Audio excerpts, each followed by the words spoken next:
right now. I want to go out to the phone lines. Jace LeJeune of Gridiron Football hops on with us right now. Jace, how are you today? Doing good, but what's going on, Taylor? Not a whole lot. For those who don't know, Jace normally my broadcast partner over at VSN for Episcopal games, but one of us is bailing on the games Thursday and Friday. So, Jace, I can't be there in person. I will be there with you in spirit, man. As long as you're there some way, somehow, that's what matters, Taylor. So, well, I will be thinking of you when I'm at a wedding. There you go. Okay, I'll be like, man, I wonder what Jace is doing. Okay, look, you cover this LSU football team every day, and I mean, obviously, look, they just wrapped up spring. I want to kind of get your overall thoughts, whether it's the scrimmage that they had last weekend, the practices that we just wrapped up, like maybe your overall takeaways, like maybe a positive and a negative. Like, what have you seen from this team during spring?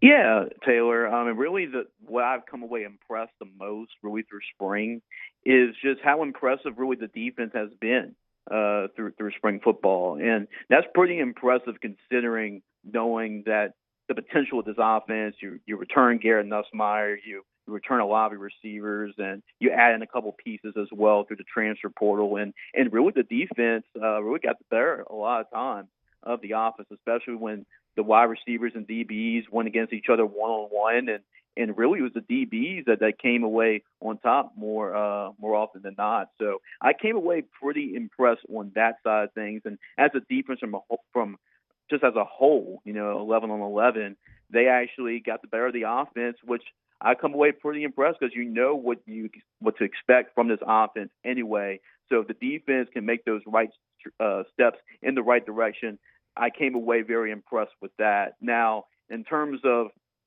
something you can talk about as a negative, really the offensive line, and I mean that's really been talked about a lot through spring. It's just because really the last time we got the chance to see this LSU football team, we've seen the offensive line get pushed around by the defensive front, and that's definitely something that you definitely need to fix moving forward. But really offensive line play, I mean, the potential's there. Is just trying to find that right combination, right? Because you only return one starter from a season to go. So trying to find, you got the talent, you have depth there, you got a lot of different pieces, but trying to find that combination that works, that is definitely the biggest thing to look at when you talk about the offensive line.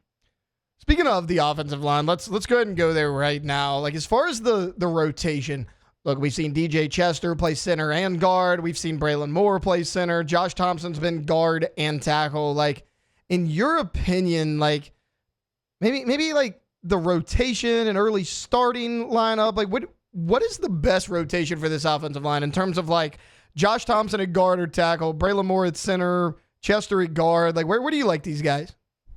Yeah, it's tough to tell because, LSU has leaned on that combination they used in the Baylor bowl game. Most likely is what you saw, and that's what we've seen through spring football so far. But, I mean, you add in Braylon Moore for a reason, right? I mean, that experience of playing center in college football at Virginia Tech, you bring him over, you get that experience. I mean, sooner or later, you're going to put him at center. I think he'll end up being the starting center. I like Paul Mbinga at left guard. You can push over a DJ Chester at guard as well. Keep Tyree Adams at left tackle, and then get Josh Thompson at right tackle. I mean, I think that is right now the best combination. Now, we still got a lot of football to go through, especially when we go to summer and fall. But that starting combination right now, as we're talking about April 21st on a Monday, that's probably the starting five I would go with. So, just for recap, you got Adams, Mbinga, Moore, Chester, Thompson. Yep. That is the exact same starting lineup I gave last week when I was filling in on OTB. Jace, great minds think alike. Okay, I mean, what do you want to say? Okay, look, sticking with the offensive side of the ball, it's normally not news when a player isn't entering the transfer portal, but I mean, a lot of people, and like you and I have had conversations about this, like there was always the discussion of would Kaleb Jackson enter the transfer portal? He decided he's staying.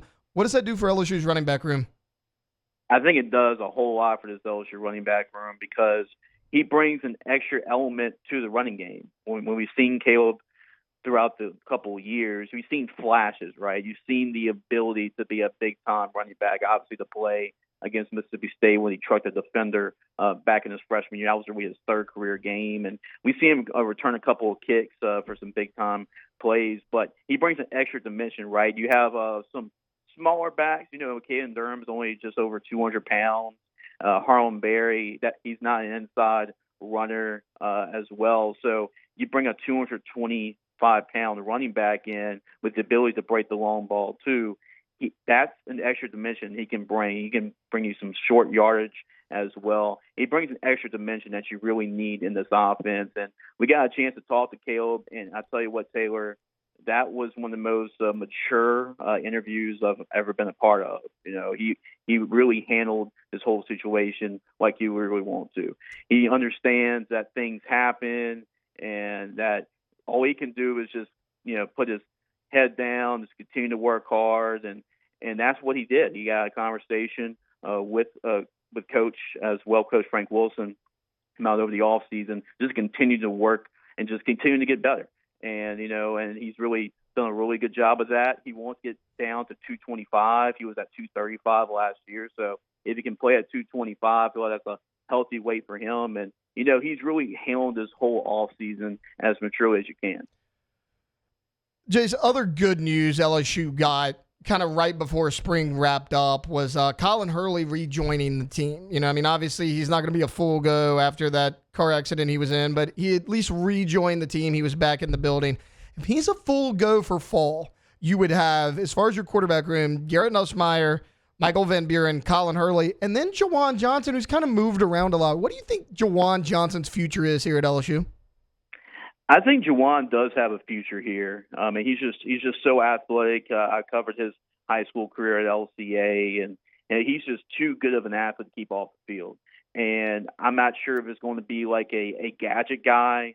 You actually got the chance to see that in the spring game, right? They run some gadget plays with Juwan Johnson. A lot of times at Garrett Nussmeier at quarterback, he lines up at running back, and then Nussmeier lines up to wide receiver, and he lines over at quarterback. So, gadget plays like that, maybe some short yardage plays, zone read plays, like you can use and utilize like a Taysom Hill, a player like that. I think he's just so versatile. We see him play in secondary last year.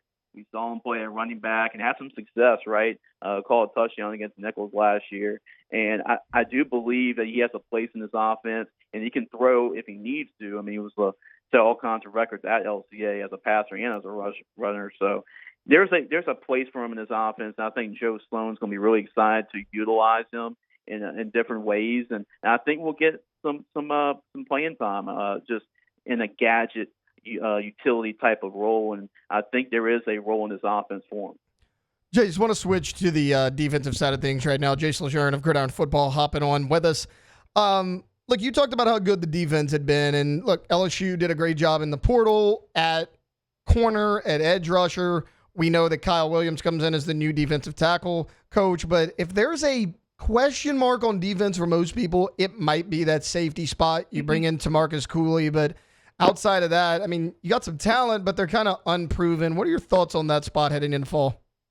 Yeah, that's the other position group. I talked about the offensive line earlier. There's a position group on defense I'm worried about. It is the safety position. Now, you do return Jordan Gilbert. He is back for another year, but he also sat out the whole of spring. You do bring in Tamarcus Cooley. Does he play safety? Does he play nickel? You never know what his role is going to look like, right? Deshaun Spears, this is a guy that, yourself and I, we're both really high on him. And Blake Baker has actually been probably had the hardest time on him throughout the spring, just talking to him. But I expect a big jump from year one to year two for Deshaun Spears. We've seen Joel Rogers. He's gotten some playing time. And Javian Toviano, he's another guy that's played and bounced around. He's played football. He's played different positions. Does he sell at safety? Is it going to be Jordan Gilbert and Deshaun Spears, or Tamarcus Cooley and Jordan Gilbert, or Toviano? Did they go to the transfer portal? I would think that's still an option out there for LSU to get another safety in the transfer portal, but there's still a lot of question marks the safety position. Speaking of the safety spot, like sticking there, what are kind of your two guys? Like if LSU started the season today, who do you think would be the two guys back there? I mean, right now, if the season started today against Clemson, this is week 1. That's not necessarily saying it's going to be my starters in week 7, week 8. But just starting week 1, you probably have some Marcus Cooley and Jordan Gilbert out there just because they have played the most football. I can see Deshaun Spears also playing a whole lot in that first game against Clemson. But if it's up to really that first game right now, that's probably what you're leaning with.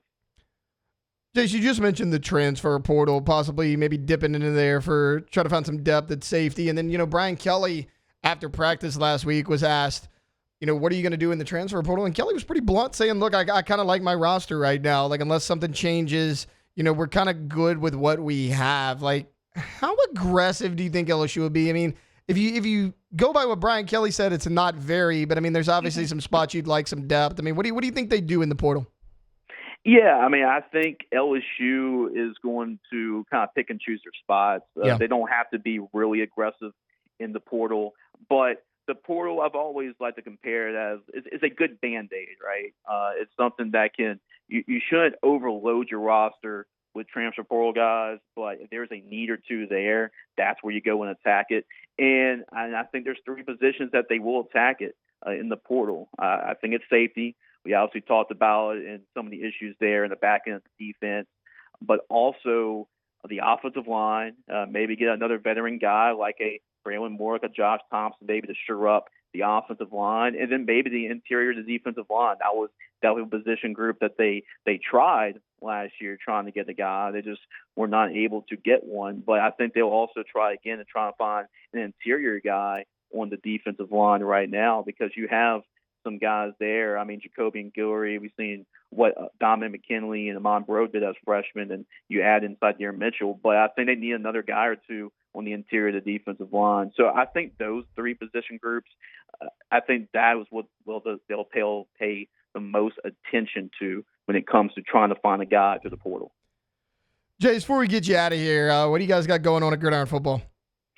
Yeah, Taylor, we got a whole lot going on. We actually have a football camp coming up this Saturday. Is going to be at Lamar Dixon Expo Center on April 26th. And any player from 6th or 11th grade that wants to get some film, we film everybody, all their drills, all their reps. We interview all of the players that attend the camp. And we also are doing some evaluations for a Gridiron Football All-American Bowl game for upcoming seniors. So if you want to get looked at by college coaches, we are printing a magazine in May. So if you want to be in our magazine, want to get a chance to be featured in Gridiron Football's print magazine coming up, make sure to go down to Lamar Dixon Expo Center on April 26th. You can sign up online, gridironfootballusa.com, go to Elite Camps and register for a camp. I highly encourage to pre-register for that camp because it's $75 online. And if you want to come up the day of, it's $100 walk-ups, but we encourage you to register online. Go to gridironfootballusa.com for that. Jace LeJeune, Gridiron Football. Jace, thanks for hopping on with me today.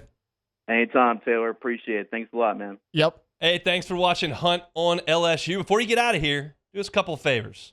Hit that like button, leave your comments below, and subscribe to the channel for all your Fighting Tiger football talk. See you next time.